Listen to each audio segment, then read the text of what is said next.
Bem, pessoal, vamos dar seguimento então à unidade 2 que a gente estava falando. Eu falei sobre o território do Estado, a delimitação do território do Estado. E agora a gente vai falar sobre imunidade à jurisdição estatal. Bem, o que é isso? A imunidade à jurisdição estatal diz respeito aos privilégios e às garantias que são dadas aos representantes do Estado, né, junto a um governo de um outro Estado. O que é isso?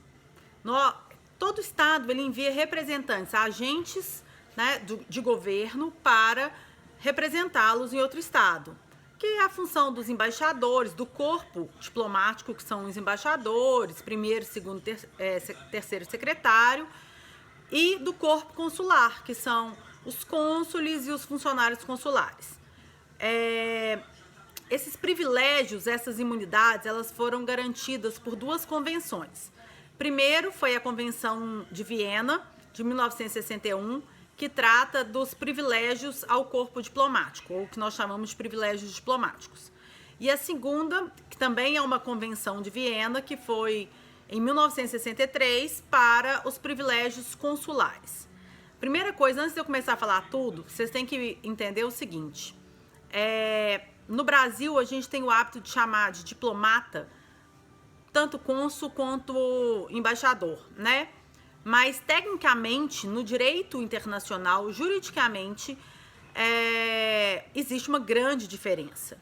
Porque o corpo diplomático, que é formado pelos embaixadores, o corpo técnico administrativo, enfim, eles cuidam de representar os interesses do seu governo de origem em outro governo. Então, seria um embaixador brasileiro nos Estados Unidos. Ele cuida do interesse do governo brasileiro no território americano. E o cônsul, ou o corpo consular, ele também vai trabalhar, mas atuando no interesse dos seus concidadãos.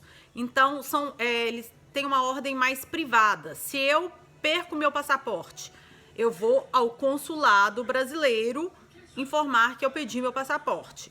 Então, trata mais das relações de proteger os interesses dos seus concidadãos. Bem, dito isso, vamos lá. Tem uma outra explicação que eu preciso dar para vocês. Quando a gente fala de direito diplomático, a gente utiliza duas expressões, Estado acreditante e Estado acreditado. O Estado acreditante é o estado de origem dos agentes diplomáticos. O Estado acreditado é o estado local, aquele que recebe esses agentes diplomáticos. Então, por exemplo, se é o corpo diplomático brasileiro nos Estados Unidos, o Brasil é o Estado acreditante e os Estados Unidos, o Estado acreditado.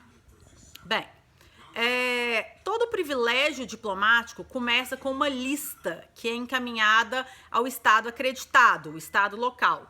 Então, o Estado acreditante, ele tem que enviar uma lista com todos os membros, todos os agentes que irão trabalhar naquele país. Essa lista tem que se manter sempre atualizada, porque é em razão dessa lista encaminhada ao Estado acreditado é que os privilégios e as imunidades serão garantidas, certo? A outra coisa é que nenhum Estado acreditado, ou seja, o Estado local, ele não tem a obrigação de aceitar um agente estrangeiro, um agente diplomático. Ele pode recusar ou impor a retirada de qualquer agente no seu país. Então, é o que nós chamamos de persona non grata. O Estado acreditado, o Estado local, ao receber essa lista, ele pode recusar algum nome, ou ele, mesmo depois de aceitar, ele pode impor a retirada deste agente. Basta ele declarar esse agente como persona non grata e não precisa nem de fundamentar, nem justificar a sua negativa, né, a sua retirada. Ele simplesmente informa ao Estado acreditante que não deseja aquela pessoa, que aquela pessoa não pode permanecer no país, e o Estado acreditante, então, vai retirá-la e vai encaminhar um outro agente, certo? Bem, passando isso, vamos falar sobre os privilégios diplomáticos. Então, são aqueles privilégios que vão atingir o corpo diplomático. Bem, nós podemos dividir esses privilégios em 3 grandes categorias. A primeira são os membros de carreira diplomática. Bem, é o quadro diplomático de carreira, que vai do embaixador até o 3º secretário, e também neste mesmo grupo vão entrar os membros do corpo administrativo e corpo técnico, porque não são só agentes diplomáticos que nós temos. Nós vamos ter dentro de uma embaixada, por exemplo, tradutores juramentados, contadores, enfim, pessoas que vão prestar serviço dentro da embaixada. Então, o quadro de diplomata de carreira, né, e esses membros do corpo técnico-administrativo, eles possuem ampla imunidade civil. Além da ampla imunidade civil, eles também terão a imunidade penal. Isso significa que eles são fisicamente invioláveis, não podem ser presos, nem podem ser obrigados a depor como testemunha, por exemplo. Bem, além dessa imunidade civil e dessa imunidade penal, há também a imunidade tributária. Então, eles não pagam tributos, exceto o que nós chamamos de tributos indiretos, que são aqueles que estão dentro, né, de produtos, enfim, que estão incorporados a produtos e serviços. Aí eles pagam. Aqui é importante a gente observar que todos esses privilégios que eu acabei de falar, gente, também são estendidos aos seus familiares que dependam dele e estejam incluídos nessa lista diplomática que eu falei agora atrás. Então, não são só os membros, os agentes diplomáticos que possuem essas imunidades. Essas imunidades também são estendidas a filho, cônjuge, enfim, todos que estejam lá sob a sua dependência e foram incluídos nessa lista que o Estado acreditante enviou. Além dessa primeira grande categoria, nós temos o pessoal de 3ª categoria, que é o pessoal de serviços da missão diplomática.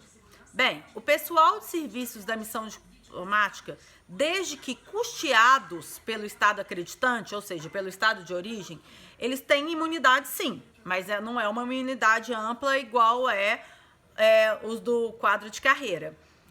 Esses funcionários, né, de 3ª categoria, que aí seria incluído, por exemplo, um motorista que esteja dirigindo um carro oficial, um segurança e por aí vai.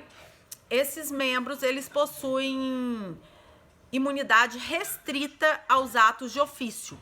Bem, ou seja, essa imunidade está vinculada à sua atividade funcional.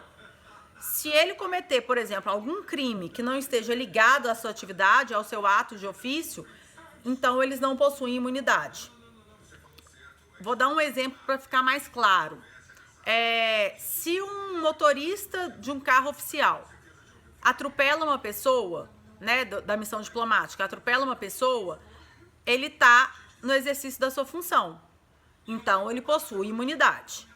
Mas, se ele vai lá e atira porque pegou a mulher dele traindo ele e atira numa pessoa, não é exercício da função, então ele não tem imunidade.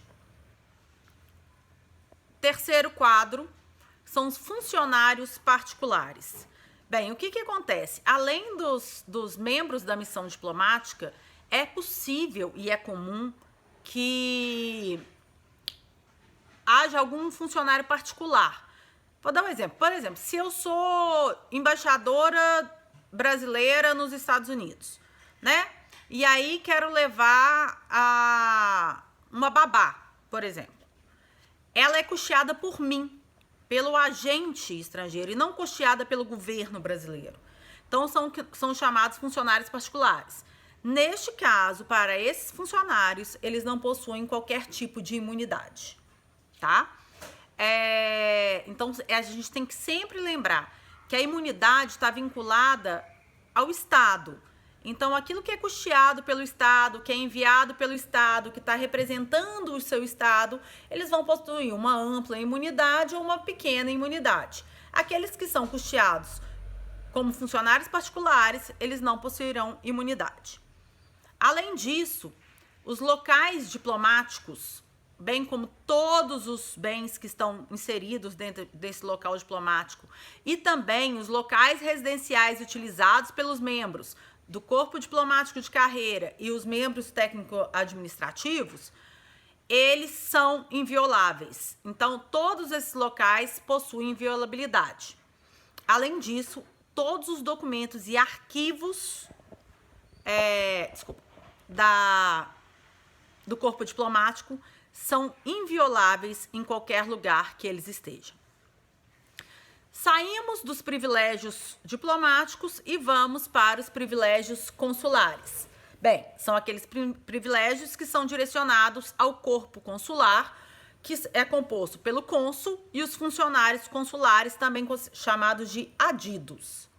Bem, eles possuem imunidade? Sim, eles possuem imunidade, mas não aquela imunidade que a gente viu do corpo dos membros de carreira diplomática. Bem, é muito simples a questão do corpo consular.